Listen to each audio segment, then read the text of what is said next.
नमस्कार मित्रों, मैं पंडित चंद्रेश कौशिक। हमारी सीरीज चल रही है एपिसोड नंबर 22 की, जिसमें हम बात कर रहे हैं भृगु संहिता की।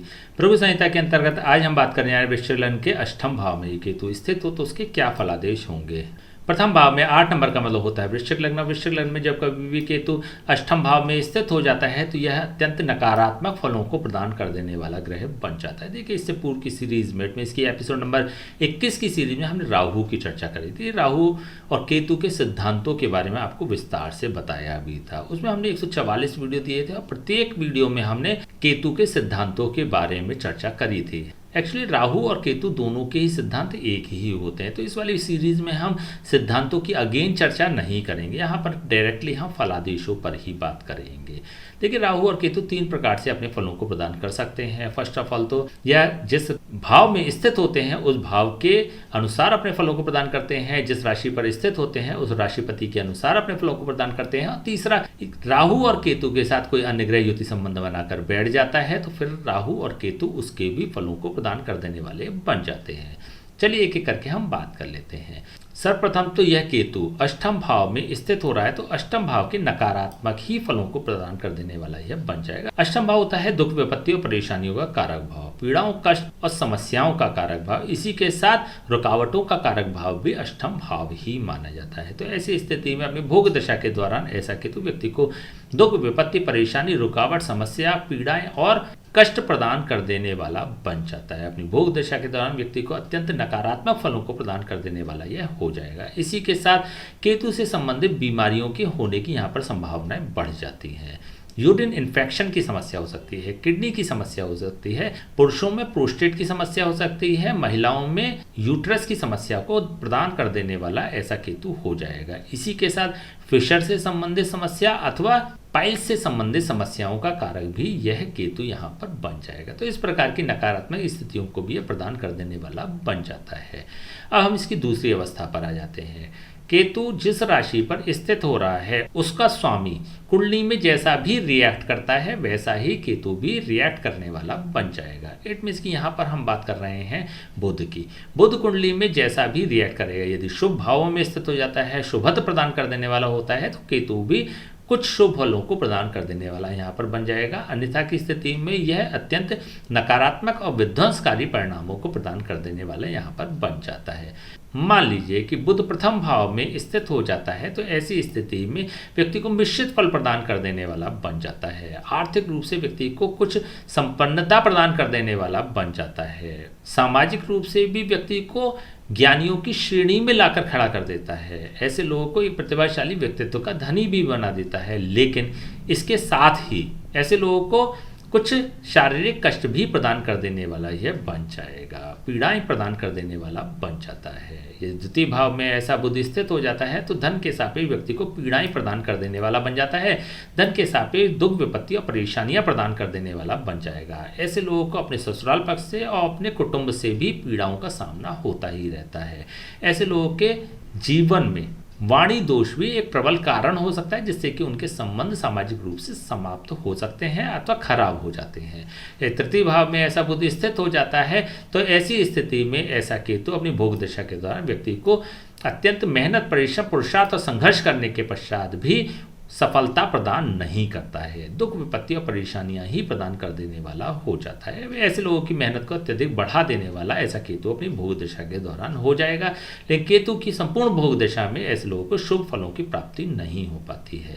ऐसे लोग हैंड टू माउथ ही रहते हैं। इट मीन्स कि ऐसे लोगों को अपेक्षित लाभ प्राप्त नहीं हो पाता है। यदि चतुर्थ भाव में ऐसा बुध स्थित हो जाता है तो ऐसी स्थिति में ऐसे लोगों को वाहन, भूमि और भवन को प्रदान कर देने वाला ऐसा केतु अपनी भोग दशा के दौरान हो जाएगा। लेकिन साथ ही ऐसे लोगों को वाहन, भूमि और भवन से कुछ समस्याएं प्रदान कर देने वाला भी हो जाता है, विपत्तियां प्रदान कर देने वाला भी यह बन जाता है। सांसारिक भोग के सापेक्ष भी ऐसा केतु व्यक्ति को कुछ सकारात्मक फल प्रदान कर सकता है, परंतु उन्हीं सांसारिक भोग के सापेक्ष भी व्यक्ति को कुछ समस्याएं भी प्रदान कर देने वाला हो जाता है। ऐसे स्थिति में ऐसे लोग अत्यधिक अभिलाषी भी हो जाते हैं, वाहन, भूमि और भवन का भोग प्राप्त करने के इच्छुक हो जाते हैं, परंतु ऐसे लोगों को मन मुताबिक सांसारिक भोग प्राप्त नहीं हो पाते हैं। ऐसे लोगों को कंप्रोमाइज ही करना पड़ जाता है। इट मीन्स कि ऐसे लोगों को छोटा मकान लेना पड़ सकता है, कंप्रोमाइज़ करके मकान लेना पड़ सकता है, सेकंड हैंड वाहन लेना पड़ सकता है, अथवा कोई विवादित भूमि इनके हाथ लग जाती है, जिसके कारण इनको पीड़ा का अनुभव होता है। यदि पंचम भाव में ऐसा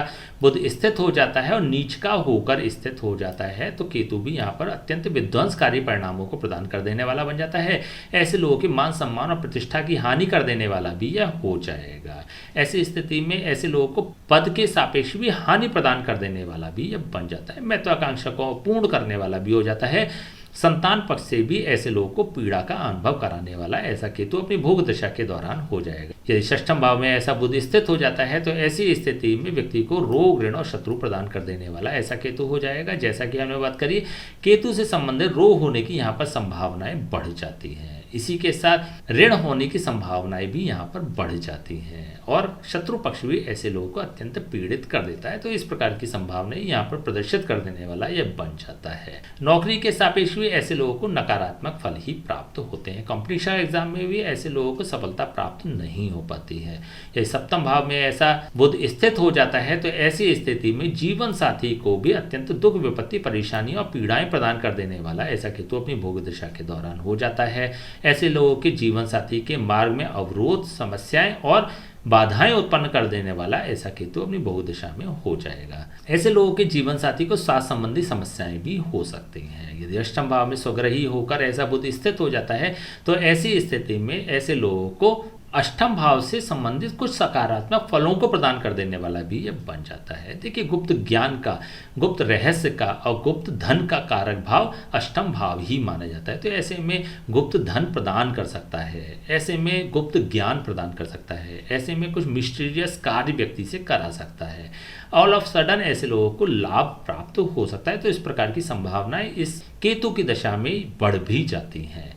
तो यहाँ पर कुछ सकारात्मक फलों को भी प्रदान कर देने वाला ये बन जाता है, लेकिन मोस्ट ऑफ द दशा ऐसे लोगों की दुख, विपत्ति और परेशानियों में ही बीतती है। यदि नवम भाव में ऐसा बुध स्थित हो जाता है तो ऐसी स्थिति में व्यक्ति को केतु की भोग दशा के दौरान कुछ भाग्य के शुभ फल भी प्राप्त हो जाते हैं। ऐसे लोग नए कार्य की शुरुआत करते हैं, लेकिन ऐसे लोगों को बहुत अच्छे और पॉजिटिव रिजल्ट्स प्राप्त नहीं हो पाते हैं। आगे जाकर संभावना ऐसी भी हो जाती है कि ऐसे लोगों को उस उक्त काम में अत्यंत संघर्ष भी करना पड़ जाए। यदि दशम भाव में ऐसा बुध स्थित हो जाता है तो प्रोफेशनल लाइफ में ऐसे लोगों को अत्यंत सफल बना देने वाला भी ऐसा केतु हो जाता है। अपने प्रोफेशनल लाइफ में ऐसे लोग कुछ सफलता का अनुभव भी करने वाले हो जाते हैं, परंतु दुख, विपत्ति और परेशानियों के साथ, पीड़ाओं के साथ, बाधाओं के साथ ऐसे लोग अपने प्रोफेशनल लाइफ में सफल हो जाते हैं। यदि एकादश भाव में स्वग्रही होकर बुध स्थित हो जाता है तो यहाँ पर भी व्यक्ति को गुप्त ज्ञान, गुप्त रहस्य अथवा गुप्त धन से लाभान्वित कर देने वाला ऐसा योग हो जाएगा। ऐसे लोग केतु की भोग दशा के दौरान लाभान्वित भी हो जाते हैं, इच्छाओं को पूर्ण करने वाले भी हो जाते हैं। यदि द्वादश भाव में ऐसा बुध स्थित हो जाता है तो यहाँ पर व्यक्ति के दुख, विपत्ति और परेशानियों को कुछ बढ़ा देने वाला भी ऐसा केतु हो जाएगा। ऐसे लोग यदि बाहर जाकर कार्य करते हैं, बाहर सेटल्ड हो जाते हैं, तो ऐसे लोगों का जीवन में संघर्ष समाप्त हो जाता है।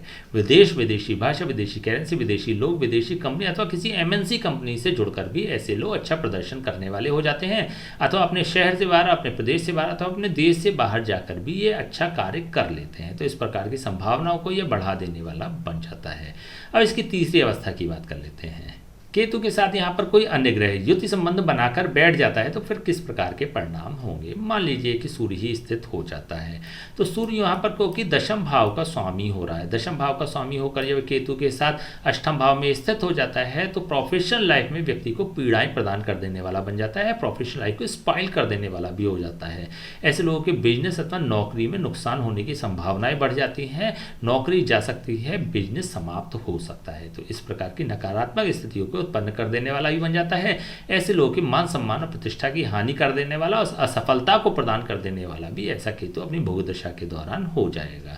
यदि चंद्रमा स्थित हो जाता है तो चंद्रमा यहाँ पर नवम भाव का स्वामी होकर जब केतु के साथ अष्टम भाव में स्थित हो जाता है तो ऐसी स्थिति में व्यक्ति को भाग्य की हानि करा देने वाला भी हो जाता है। ऐसे लोगों के जीवन में अत्यंत संघर्ष कराने वाला भी हो जाएगा। ऐसे लोगों को दुख, विपत्ति और परेशानियां प्रदान करने वाला हो जाएगा। देखिए, जब कभी भी चंद्रमा और केतु का युति संबंध बनता है तो ये चंद्र ग्रहण का निर्माण कर देता है। ऐसे में ऐसे लोगों को स्ट्रेस, टेंशन, एंजाइटी भी प्रदान कर देने वाला यह योग हो जाता है।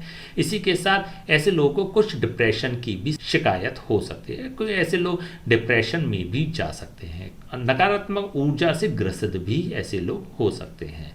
यदि मंगल स्थित हो जाता है तो मंगल यहाँ पर लग्नेश होकर यदि अष्टम भाव में स्थित हो जाएगा तो अत्यंत नकारात्मक फलों को प्रदान कर देने वाला हो जाएगा। ऐसे लोगों की इम्यूनिटी और विटैलिटी को यह डाउन कर देने वाला ही बन जाता है। ऐसे लोगों को रोगी बना देने वाला भी हो जाएगा, क्योंकि यह षष्ठम भाव का भी स्वामी हो रहा है। तो ऐसी स्थिति में व्यक्ति के रोग होने की संभावनाएं अत्यधिक बढ़ जाती हैं। केतु से संबंधित यहाँ पर रोग हो सकते हैं। यूरिन इन्फेक्शन की समस्या हो सकती है, किडनी की समस्या हो सकती है, प्रोस्टेट की समस्या हो सकती है, अथवा यूट्रस की समस्या हो सकती है। इसी के साथ कुछ पाइल्स से संबंधित समस्या अथवा फिशर से संबंधित समस्याओं को प्रदान कर देने वाला भी ऐसा केतु हो जाता है। यदि शुक्र स्थित हो जाता है तो शुक्र यहाँ पर सप्तम भाव का स्वामी हो रहा है और द्वादश भाव का स्वामी हो रहा है। तो इसी प्रकार से जीवन साथी को भी केतु से संबंधित रोग प्रदान कर देने वाला ऐसा योग बन जाएगा। जैसा कि अभी हमने बात करी, तो इस प्रकार की समस्याएं रोग व्यक्ति को हो सकते हैं। बाहरी स्थानों से भी कुछ पीड़ित कर देने वाला ऐसा योग हो जाता है। बाहरी स्थान पर यदि व्यक्ति जाते हैं तो ऐसे लोगों को बड़ी हानि भी उठानी पड़ सकती है। तो इस प्रकार की संभावनाओं को यह प्रदर्शित कर देने वाला हो जाएगा, क्योंकि द्वादश भाव का स्वामी जब अष्टम भाव में स्थित हो जाएगा तो बाहरी स्थानों से नुकसान करा देता है। यदि गुरु स्थित हो जाता है तो गुरु यहाँ पे द्वितीय भाव का स्वामी हो रहा है, पंचम भाव का स्वामी हो रहा है। अष्टम भाव में जाकर व्यक्ति की मान सम्मान प्रतिष्ठा की हानि कर देता है, धन के सापेक्ष नकारात्मक फलों को प्रदान करता है। ऐसे लोगों को पद का नुकसान करा देने वाला भी हो जाता है, महत्वाकांक्षों को अपूर्ण करने वाला भी हो जाता है। ऐसे लोगों को संतान पक्ष से भी नकारात्मक फलों को प्रदान कर देने वाला ऐसा केतु अपनी भोग दशा के दौरान हो जाएगा। यदि शनि स्थित हो जाता है तो शनि यहाँ पर चतुर्थ भाव का स्वामी होकर, तृतीय भाव का स्वामी होकर जब अष्टम भाव में स्थित हो जाता है तो ऐसे लोगों को अत्यंत मेहनत, परिश्रम, पुरुषार्थ और संघर्ष करने के पश्चात भी दुख, विपत्ति और समस्याएं ही प्राप्त होती हैं। यदि हम चतुर्थ भाव के सापेक्ष देखते हैं तो सारे भोगों के सापेक्ष व्यक्ति को पीड़ित कर देने वाला योग ही ऐसा योग हो जाता है। बुध की हम बात कर ही चुके हैं, यहाँ पर यह मिश्रित फल प्रदान कर देने वाला बन जाता है। चलिए अब इसके उपाय की बात कर लेते हैं, क्या उपाय हो सकते हैं। फर्स्ट ऑफ ऑल तो जब आपको केतु का उपाय करना होगा तो उससे पूर्व आपको दो उपाय करने होंगे। पहला उपाय तो केतु स्थित राशि के स्वामी के अनुसार आपको उपाय कर लेने चाहिए। यहाँ हम बात कर रहे हैं बुध की। बुध की स्थिति को आपको देख लेना चाहिए, समझ लेना चाहिए।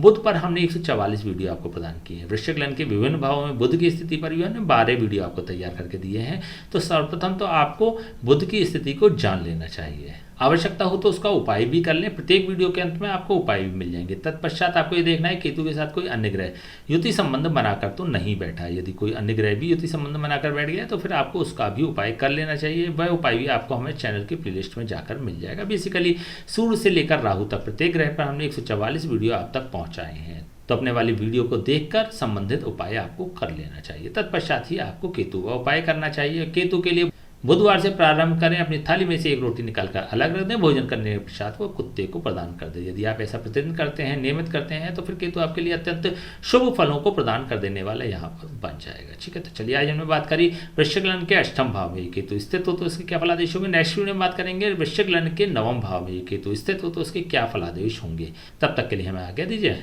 नमस्कार।